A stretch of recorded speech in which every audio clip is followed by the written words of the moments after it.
Welcome back, everybody. House Party 5v5. Our Saturday League is on. I'm your host, Anson. With me is my good friend, Deck. Hey, guys. Breaking Bard versus Hands of God. We are into our series, and we stand at 1-1 in our 5-game series so far. The Bane getting banned out once again from Kuro. He's going to have to default back to a different AD carry. Seeing Azir, Rek'Sai, Lulu, one more ban coming out for Breaking Bard. Gonna be the Alistar, so quite an interesting choice there. I'm thinking that they're either picking the Alistar away from Hands of God or picking it for themselves. One of the two. We'll have to see. I do have to say, from that last game, they need to watch out for Luna's, because Luna's just showed, hey, I can do stuff. I can kill lots of people if you let me. Oh, that certainly is true.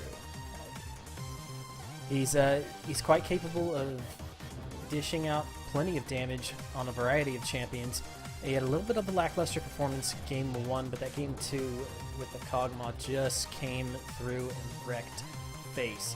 We'll see what he's going to play. The Kog'Maw is still open this time around. Looks like it is being hovered over. Oh, looks like Asphalt's taking the Kog'Maw. Though that could be a Kog'Maw for Kuro, so...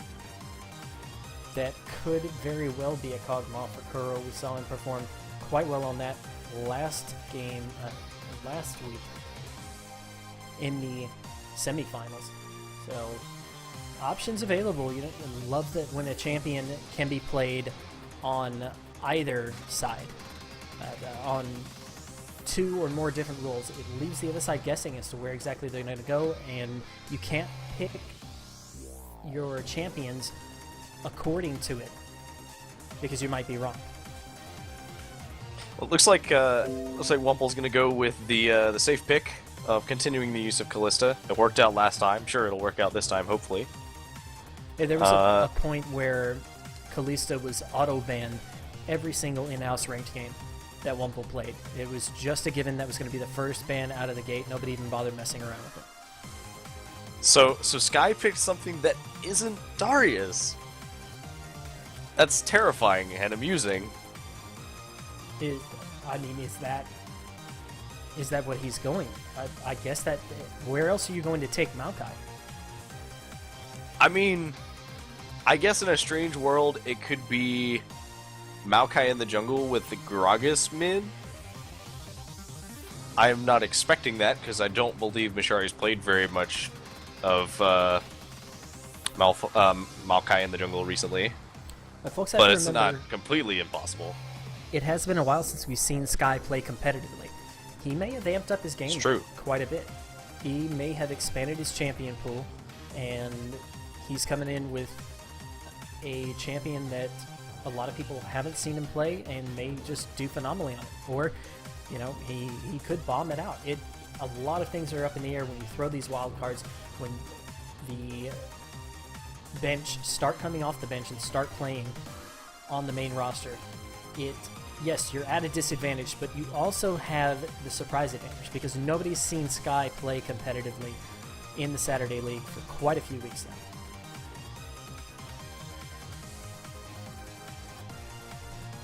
It looks like we had an unfortunate disconnect here. Stand by, folks. We're going to take a short break and we'll get that set right back up. Hang tight.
At it again.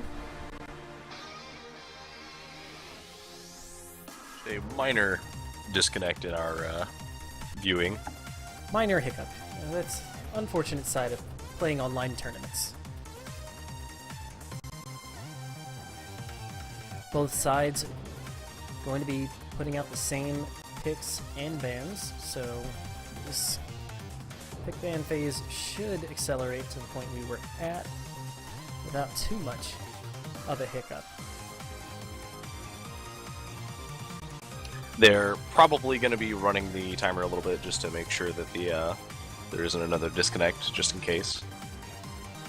So what are your thoughts on the series? Are we going to see a 3-2, a 3-1? How do you think this will play out? Well, okay. So with Wumple on Kalista, I am expecting that they will get another win. Now the real question is, at this point, does Breaking Bard decide to do the same thing again? Do they just let it pass by them again? You know, they've got these targeted bans. They don't feel like they can let the Azir go over to Luna's. They don't feel like they can let the Alistar go over to Helbizzle. I feel like the only wiggle room they have in there is the Hecarim.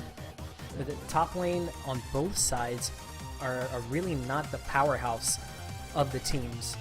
I think as far as top lane goes, Sky has been the biggest contributor in the series so far, and he hasn't really drawn a ban. So I feel like letting the Hecarim go, they may be targeted at Sala for the jungle. I'm not exactly sure, but I feel like letting that go in favor, especially, you're right, if Wumple performs well with the Kalista this time around, they may have to reevaluate those 3 bans. Yeah, I mean, like, I don't even know why they would be bearing out the Hecarim that much, because even if it is targeted at Sala, is his Hecarim going to be so good that it's worth not banning out a hard carry who has beaten you in 2 series if we get to the 4th game and that is the case?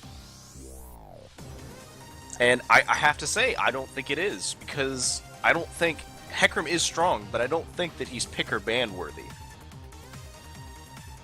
Again, it comes down to the specific person. It may be that Sala plays a good Lee Sin, plays an excellent Hecarim.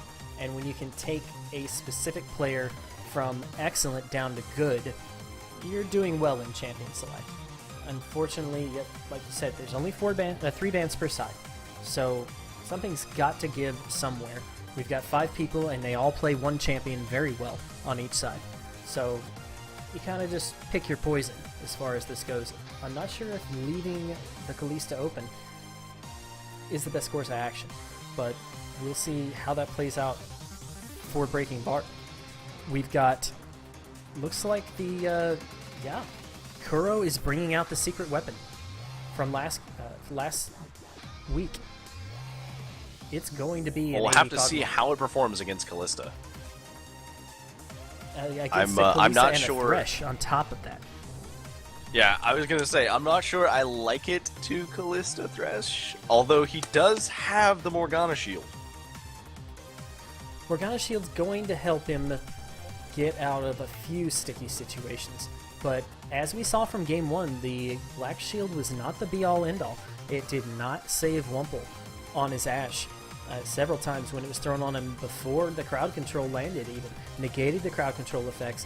The fact that he was faced with one escape option and one escape option only, which is just walking away, kept him locked down. And certainly the possibilities of repeating that this time on Breaking Bard are there. It's all going to come down to the jungle pressure, how conservatively Kuro plays in the bottom lane, because I do not think this is the champion to step outside the box with and start playing aggressive on a non-aggressive early game champion. Really think Kuro needs to focus on his farm, focus on playing very tight, and try to make it to that level 6, to that Trinity Force, or whatever he's throwing down on the Kog'Maw first. Do Kog'Maws build Trinity Force first anymore? I think it depends on the Kog'Maw. because if he gets the opportunity to, it is certainly a very, very good build on him. But I don't know if he's going to be able to just farm enough to get that. Now, normally what you'll see is they'll either go for a Triforce first, or they'll go for like a Blade of the Ruined King first. And I don't know if he's going to try for a Blade of the Ruined King first against this team comp, because most of these guys aren't going to be building health early enough for him to care about that. And his percent damage from his own kit should be enough until he gets the Bork. So maybe we'll see him be able to farm out the Triforce. That will probably be the thing that he wants more than anything. They've got a really big mid-game fight, though. They've got the Triforce, they've got the Zigzult, they've got all of this like dive and disengage and tankiness. It's going to be quite a spectacle. Tied up at 1-1, these are some close games. Can't wait to see how it turns out. We're heading into our loading screen. Caster's going to take a short pause. We'll be back, though, as soon as the action hits the Rift. Stick around, stay with us.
Alright, folks, looks like we have gotten back into our game now.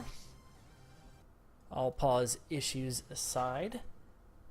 Hands of God versus Breaking Bard. This is game 3 of the series. Your host, Anson. With me, good friend and shoutcaster, Deck Club Ace. Hey, guys.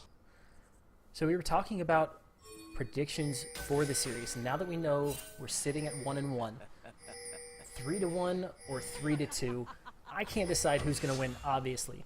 This is so close. But I definitely feel like we're heading for a 3-2 series, unless Breaking Bard come out and win this one decisively. Asphalt getting locked down early here. The flashes do come out to try to get some more crowd control into locking down for the kill. Hellbizzle losing his flash off that, but ends up forcing Asphalt's flash away from him. He'll go back to base and heal up, but licking his wounds there. That flash not going to be available for him mid lane. That's much bigger than Hellbizzle's flash lost bottom lane. I really, really liked Hellbizzle's play there because, like, okay, if he misses, then he probably got Asphalt's flash. But if he lands it, then they get the kill. Like, guaranteed he is dead. They have somebody with an Ignite right nearby. He's like 2 auto attacks away from being in Ignite kill range. So, and they got his flash, so now Sally will be able to come mid and gank for Lunas really early. So Hellbizzle once again deciding to take the Ignite into lane over the Exhaust. And looking at the other side, I think this game, I'm a lot more comfortable with that decision. There's not a lot of good primary Exhaust targets.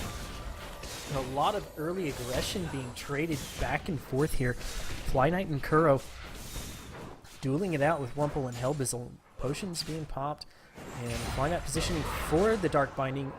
Gets that onto Hellbizzle. Not a lot of follow-up available. Not a lot of follow-up really going to be available for a while on Kuro, but they are showing that they're not going to be shoved around in lane, at least not yet. Not level 1. Yeah, I mean, Fly Knight's brought Exhaust for Wumple, and that's going to definitely hurt a lot. Fly Knight ends up getting taken out. Rashari is here with the gank, but Kuro's falling so low he can't keep up. Trying to get the damage down on the Hellbizzle. One more auto attack should do it. Not going to be able to take it. In it comes Sala. The hook goes onto Mashari, and that is a huge start still going on. Asphalt coming down to try to respond bottom lane, but 3 kills for 0 in favor of Hands of God. That is a huge start for them. I'm not even sure why Asphalt roamed down, because that means that he has left Lunas to free farm, and this is probably going to be one of his safest times to fight Lunas, because Lunas doesn't have any of his upgraded abilities yet. Lunas inherently does less damage on Victor than Asphalt does on Ziggs. So he's going to lose a bunch of CS to the tower, and he didn't even get anything. There was no way he was going to get there, and when he got there, he was level 2. Not a lot of options available when you're level 2, and right now he's just watching the minions die to the turret, not able to get in there and farm things up. He does bait the stun out from Luna, so you will have a safe path back to his turret now. He's going to go ahead and take that. But he did end up eating a death ray as well, so kind of shaky for Asphalt. He's getting back into this lane and trying to reestablish himself. Man, 3 kills to 0. I gotta feel like Breaking Bard are looking at this and trying very hard to keep their spirits up. That is a rough way to start out a game. Oh, definitely. Like, you're already playing an AD carry who relies very heavily on farm and who won't really come online until about mid-game anyway. And you're up against a setup that is just going to be better against you. Like, you have the CC from the Thresh, and you have the sustained damage from the Callista, and I'm not sure what they're going to do to deal with that. They're going to have to rely on Mashari. Gingerfied getting targeted. Mashari with a great gank here, and gets a pickup for Breaking Bard. They'll take him where they can get him, I suppose. What I would like to see here is bot's already taken a huge hit. What Mashari needs to do is Mashari needs to snowball mid and top as much as possible so that he can then just stay bot and not have to worry about mid and top. Because Asphalt, once Asphalt hits level 6, has a little bit of mana regen, he's going to be able to contribute to bot lane just by walking a little bit into the river and throwing his ult. And then he'll still be close enough to his tower to be able to defend it from Lunas. And Lunas won't be able to roam as quickly because he's playing Victor. Right. So there's a lot of map pressure available for Breaking Bard once Asphalt hits level 6. We'll see if that's able to come into play. Really, Wumple and Hellbizzle can just continue their current playstyle and there's not a whole lot in lane Fly Knight and Kuro can do about it. But once you introduce that mid laner, great Black Shield from Fly Knight ends up saving Kuro's bacon. That would have surely been a dead carry for them. With great damage going down on the Sky. Mashari coming in, the flash doesn't connect. Very unfortunate for him. The body slam, just not able to come up with the crowd control there. Luna's getting knocked back. He's very low here. Asphalt throwing the auto attacks. The bouncing bomb does hit auto. One more auto. Not going to be able to take it with the ignite, but got him low enough to think about going back. Certainly he's going to take that option. Luna's not going to stick around for one more bouncing bomb to take the kill onto him. Kuro ends up getting hooked once again. Black Shield just a little bit too late on that. Not a lot of follow-up from Wumple, though, but they are still continuing to maintain aggression onto this turret.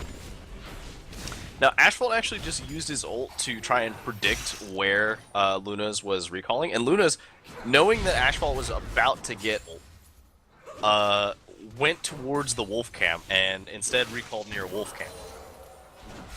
So, ult's down for a little bit, Luna's completely safe. Quite a good prediction there. Wumple and Helbizzle continuing their assault on this bottom lane turret. Things quite calm on the map since that early 3-kill aggression from Hands of God in the bottom lane. They've got good ways to go, though, if they want to continue to snowball that. So it looks like Kuro is going to go for the first item page. Luna's getting gets bumped back to turret. Asphalt did not place the satchel charge behind him, and unfortunately afforded his opponent an opportunity to escape. So unfortunately Kuro is returning with the items of a phage, but not a phage. Oh, I think he DC'd. We may have a disconnect here. Yep. A summoner has disconnected. Looks like Kuro's going to be in a rough spot when he comes back. We'll see if Wumple and Helbizzle end up letting him make it on that one, but he's in the middle of a minion wave sandwiched between two enemy champions, so not a whole lot he can do unless they just graciously let him walk back to turret. But online tournaments... Well, he does have flash heal, so he could potentially survive somehow. A lot of risk, though, blowing 2 summoners in order to keep yourself alive when the guarantee isn't quite there.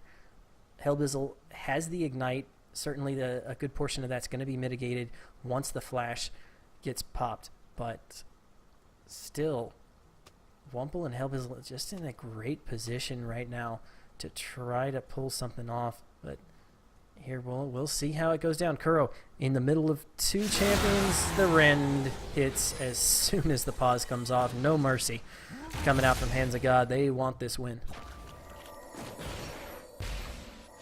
I mean, understandably, given how the first game was kind of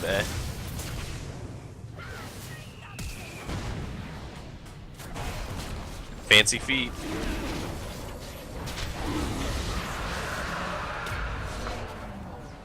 And it looks like Helbizzle might be out for blood. Nope, no luck.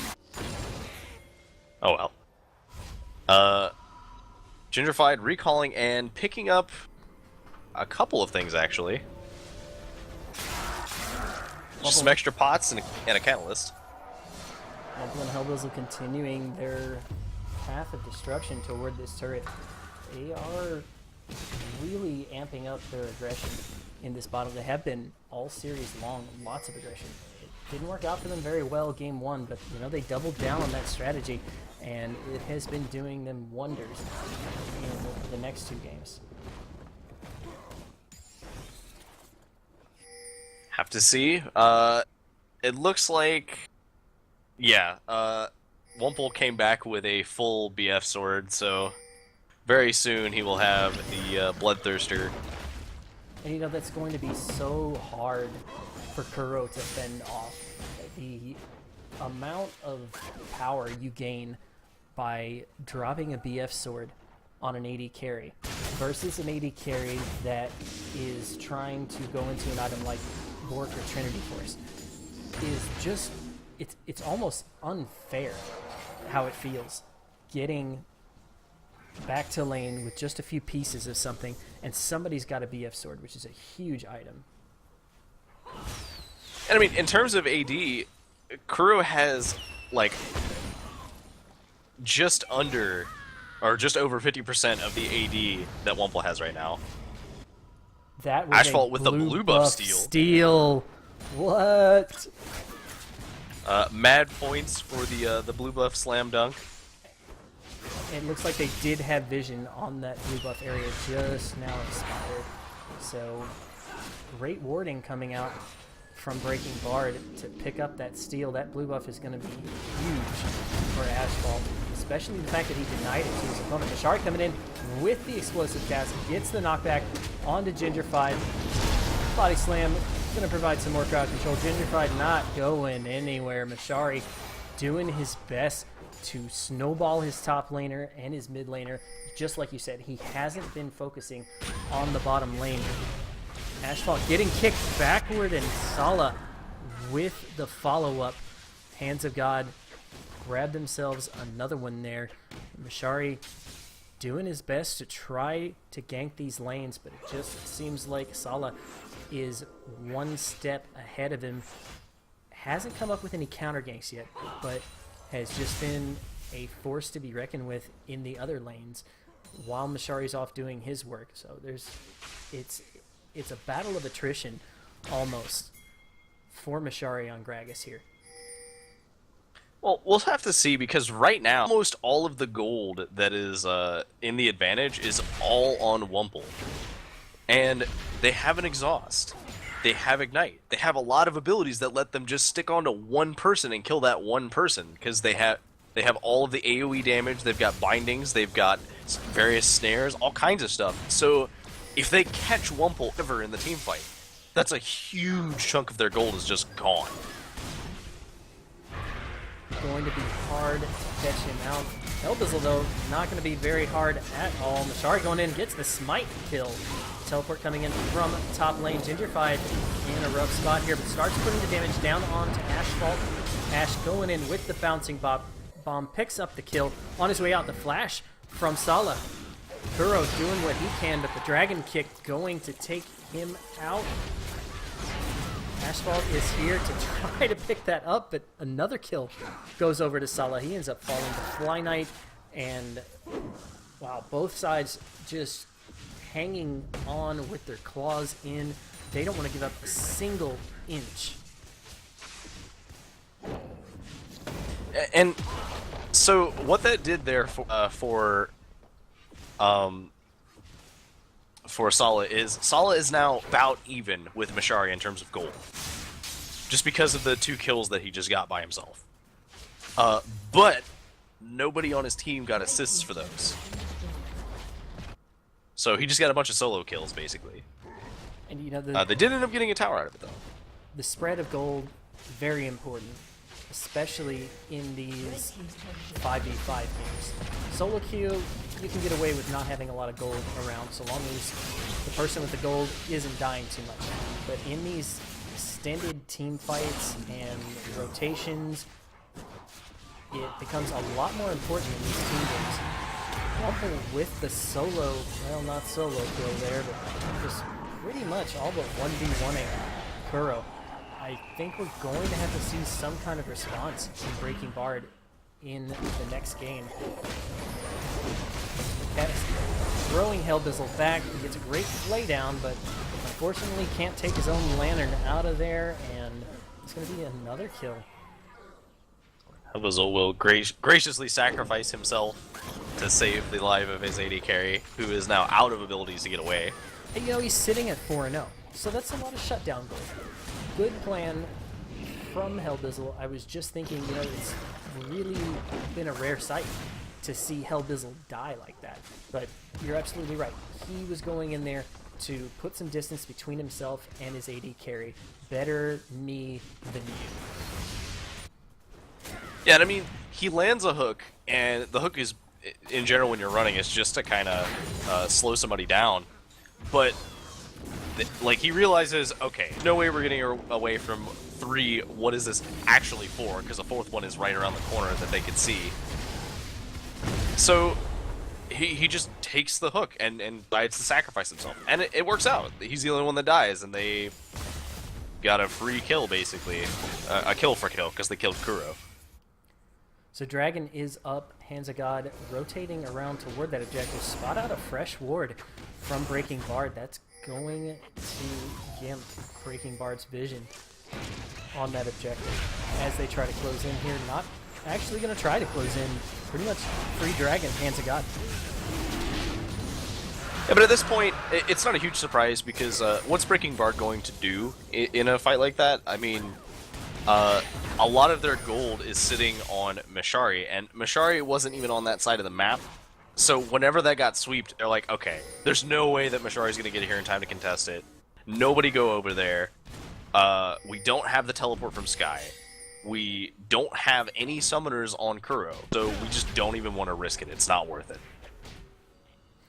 Unfortunately for Kuro, things aren't working out as well for him this week as they did last week on that Kog'Maw. Sala taking the Thresh Express out of there, but Breaking Bard still remaining in healthy control of this side of the jungle.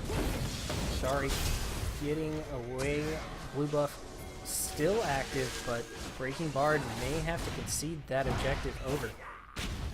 Elbazil getting thrown toward the enemy team, and there comes the Gragas ultimate. Asphalt getting locked down from the flash and snare from Gingerfied, though.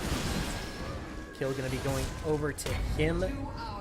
Asphalt, unfortunately, just not having a great game this time around. And Hands of God taking victory inch by inch here as they close in on what may just be another turret for them. That turret went down really fast. Not that we're incredibly surprised. It's a lot of attack speed and a Bloodthirster on a Kalista. So what he's going for is the Hurricane build here, and I've seen a lot of Kalistas shun the Hurricane, but I think especially for these 5v5, again, non-solo queue games where you have voice communication, where you have the ability to coordinate these team fights, I think that Hurricane just comes through so much stronger for a champion like Kalista because he can apply to multiple targets. It's a lot more likely that teams are going to be grouped up. So its effectiveness is amplified quite a bit more when you play in this type of format. Yeah, and I mean, that build is incredibly specific against who you're playing against, because if you're playing against a team that has a bunch of frontliners, which they do, they have a Gragas, they have a Maokai, they have Morgana who wants to be in the middle of the team to use her ult. So it rewards you for being in the middle of their team, and it also works well with the Bloodthirster to heal you up. So if you're already expecting that you're going to get dove, you may as well build it to encourage them to dive you to take more damage, basically. So I did confirm the Hecarim is a targeted Gingerfied ban. So if we do see Kalista getting banned, I don't see Azir getting let slip over to Luna's. He's got way too much practice on that champion. He's done way too many sick, stupid things with that champ. It's gotta be. Then yeah, I mean, I don't even know whether it's a contest of if it's worth banning Kalista versus Hecarim. Kalista every time, because right. Hecarim is very strong, but Hecarim is on the other side of the map. I think it comes down to top lane play. I think Breaking Bard are trying their best to support Sky and get him in a good position to where he can win his lane. And it worked out for them well game one. But unfortunately, it seems like the Kalista is just the Achilles heel of Breaking Bard. You're right about their front line. The amount of frontliners on Breaking Bard teams, the amount of grouping that they have, it's natural for them to group because they are such a team fight focused team. They always build their compositions around that fact. And Wumple being able to play Kalista against that, you're absolutely right. I feel like gotta be game 4 Kalista ban. Otherwise, Breaking Bard, I'm not sure what else they can do to counter that type of composition. Maybe they have some different ideas. I mean, at this point, this game is completely in Hands of God's hands to lose, because they have all the tools that they need to win. They have all the outer turrets are gone. Great snare onto Hellbizzle, but fortunately no follow-up available. Breaking Bard just too cautious, too scared to try to get up in and face that front line of Hands of God. Hellbizzle is sitting there with his scythe in hand, ready to hook. And Breaking Bard just giving him so much respect that they're really not going to be able to defend this turret.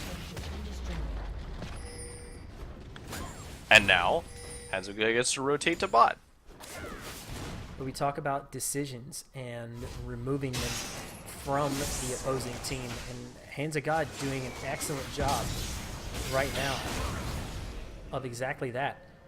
Unfortunately for Asphalt, they're not able to use the Mega Infernal Bomb to steal out his own blue buff, but ends up going over to Luna's. But yeah, the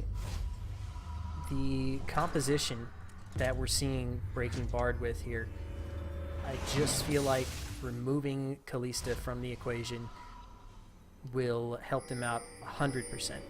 If not, they have to go into Game 4 looking at how do we counter it.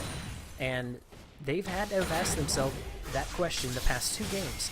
And so far from what we've seen, it hasn't been answered appropriately. So how do you answer it? Do you gamble and say, no, we didn't know what we were doing to answer it the first time or the second time, but the third time we've got it down? Or do you say we're not going to risk it? Let's go ahead and ban the champion. I fully support the ban option, but if they decide, well, okay, we'll just do something that's safer, then I would not be surprised to see something like a Caitlyn or a Jinx or somebody who can farm semi-safe versus a Kalista. Because if you're, like both times, Kalista has just won outright. Now, granted, the first time it was a lot of very good play between Hellbizzle and Salah, but we'll have to see. I am fully expecting a Kalista ban, though. I think one thing that's for certain is the outcome of these games is heavily depending on the outcome of the bottom lane. When Breaking Bard took Game 1, they won the bottom lane. When Hands of God took Game 2, they won the bottom lane. They're winning the bottom lane this game the same way they were winning the second game. And consequently, their team is taking control of the map. I mean, Kuro just finished his Triforce, so he is a full item behind Wumble. That's a very big delay of the power spike. Shutdown going over to Hands of God. Asphalt just on the edge. Salah trying to get in there with the Resonating Strike. Dragon Kick backward onto Sky. He ends up flashing away. Will make it out with the... Oh, Salah over the wall with the Safeguard. Gonna have to wait for the minion line to come in and get out of there. Wumple flashing in after Kuro gets exhausted. Is this Kalista spotting? I'm not sure how that goes. Fly Knight gonna end up falling off the back of this, but Wumple gives the shutdown gold over to Kuro. Meanwhile, his Hands of God on top of this inhibitor. They decide halfway through to back out, not going to risk it. I mean, at this point, I will say that Wumple's play, while it was risky, and yes, he died, I think it was worth it, because he got a lot of resources between Fly Knights and Kuro. He managed to still kill Fly Knights despite basically flashing and diving into 2 of them, and he'd already gotten a tower. So because they couldn't respond to the mid pressure, his team got another tower mid. So he died, but he died in a situation where Kuro isn't going to get enough gold to make up for the deficit. And that's the issue when you're 5-0 at 24 minutes into the game. You can go bottom lane, and they have to send 2 people after you, and one of them might die. And that's exactly what happened there. The rotation from Hands of God, the decision to split like that worked perfectly in their favor. Bravo to whoever made the call on that one. They got themselves an inhibitor turret out of that. We haven't seen an inhibitor turret this early in the game this entire series. And Hands of God are just on the steamroller, headed down the mountainside, building up that snowball. And it's going to take a lot for Breaking Bard to come back in this one. I mean, it is still possible. It's not plausible that it will happen. I'm not expecting Breaking Bard to make some ridiculously high comeback, although I could be pleasantly surprised. I mean, Kuro did manage to get a Cutlass because of that kill, so Kuro is not an entire... no, he's still an item behind, because it's Cutlass to Cutlass now. Wumple also got a kill there. So yeah, still about an item and a half behind, but we'll see how it goes for him. It's going to be a long, difficult road if Breaking Bard hopes to come back from this. They're going in with Mashari having the Black Shield on. The Mega Inferno Bomb does hit every target, and Kuro there to pick up the kills. 2-for-1 exchange. Didn't even notice Fly Knight going down in that fight.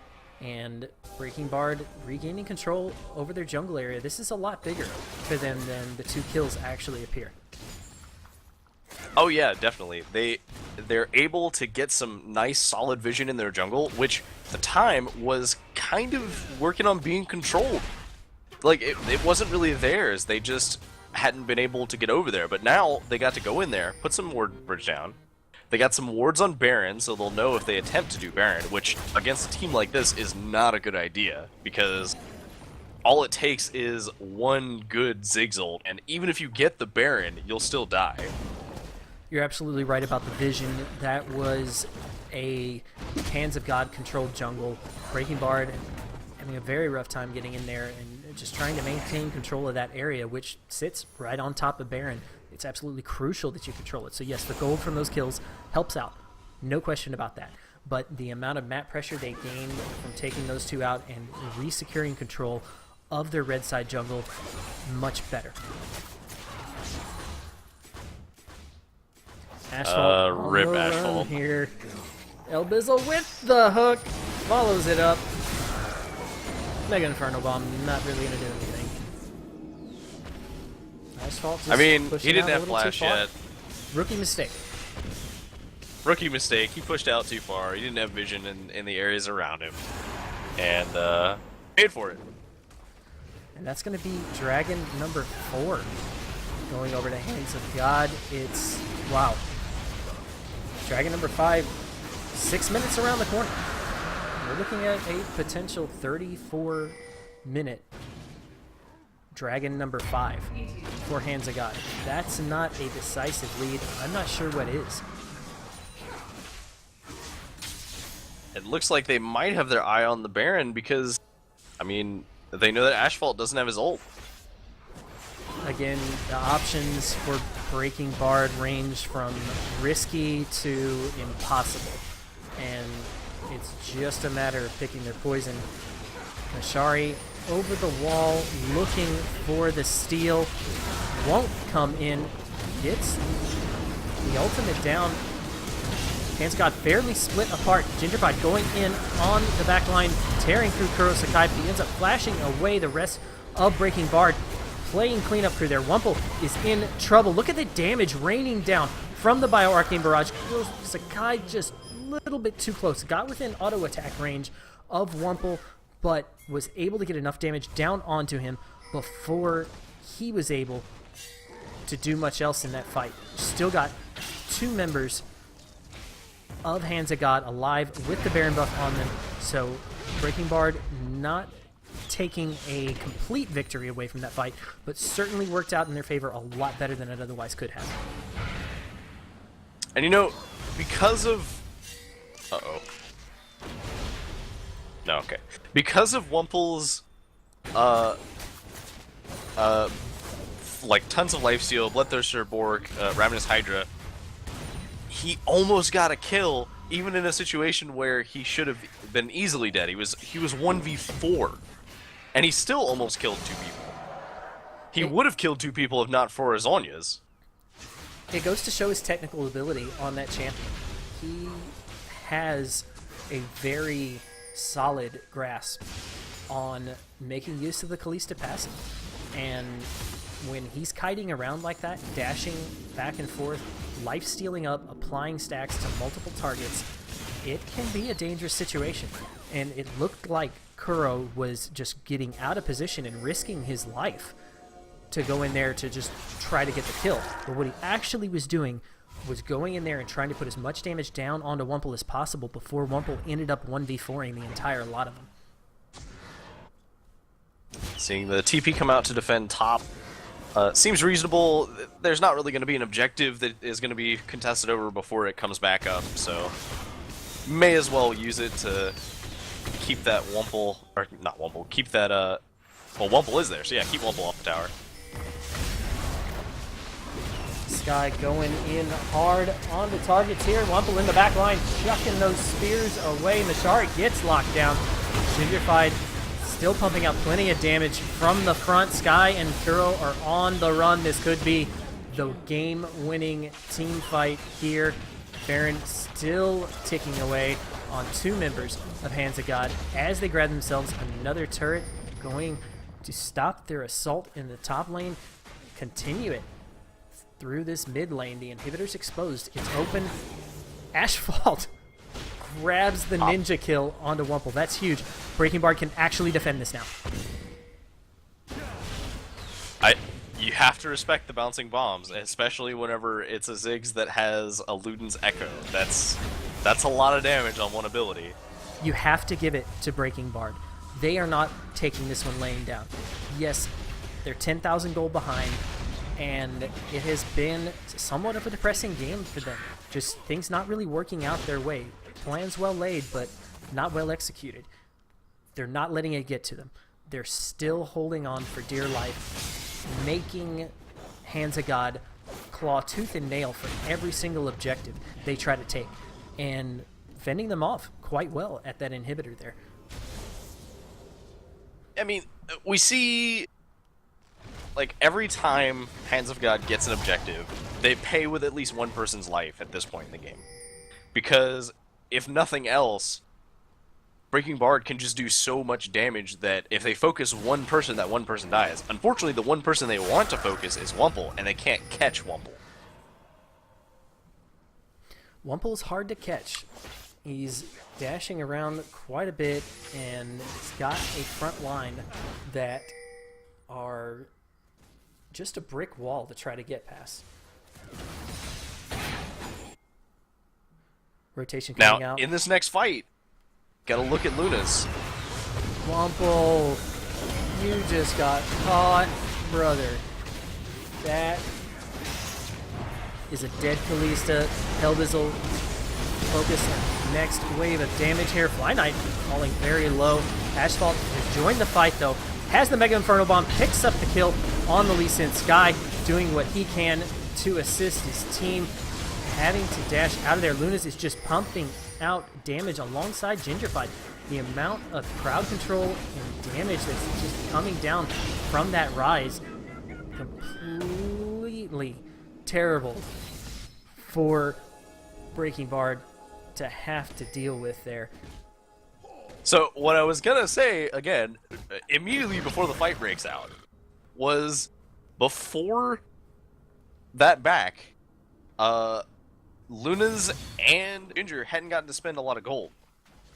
Luna's finished a Death Cap. Ginger finished a Seraph's Embrace. Rather, upgraded his tier directly into a Seraph's Embrace because it was fully stacked. So that's a huge amount of AP just appeared out of nowhere. Mashari getting chased away from the steal here. Luna spotted that one out before it could even take place, and that is Dragon number 5. Aspect of the Dragon alive and well on Hands of God. Hopefully they don't teleport back with this buff in their pocket. Unfortunately, a few of their members deciding to hit home base. They may want to buy up and push for the final assault now that they have that true damage burn. The inhibitor is alive in name only, and surely Hands of God will be able to at least pick that up with their next assault, if not push past the Nexus turrets for the win entirely. If you thought a Kalista was hard to catch before, try to catch a Kalista who has the double movement speed buff from Dragon. It's going to be quite difficult. I hate to say it, but they're going to rely on Breaking Bard, or on Hands of God, to make a mistake at this point. Wumple, even the last team fight, Wumple got caught out. He was nowhere he should have been. Didn't contribute hardly any damage to the team fight. Died early. Breaking Bard still didn't have a decisive victory. At that point, when you... Well, that's because at this point, it's not Wumple anymore. It's back into Luna's hands. Now Luna's has the gold loop. Baron getting jumped on by Hands of God. The desperation steal from over the wall. Mashari not going to be able to pick it up. Baron goes back over to Hands of God once again. And they're going to recall once again. So I got to question this. Recall after Dragon. Come back with Aspect of the Dragon and take an inhibitor and then go to Baron. Recall again. So they're still respecting Breaking Bard. But at this point they have pounded them into the ground so hard, and the Aspect of the Dragon has a timer on it. Use it while it's up. You have the Baron buff. You have the Aspect of the Dragon. Go for the throat. I mean, at this point, they're probably just completely prepared to dive them. They just wanted to spend the last bits of gold they have. They wanted to make sure that there is no chance of them losing a team fight, even if they make a mistake. They're covering all their bases if possible. And that includes not just pushing straight down mid and trying to force a team fight and get a tower. They're trying to take bot and top. They don't even need to take bot and top. They're going to do it because it's the safest way for them to do this without throwing. And this would be the worst time to throw, because if you lose this game, you are going to definitely be in a really bad spot for the next game. The Game 3 mind game advantage going to come up huge here for Hands of God if they can pull this victory off, which it very well looks like they may.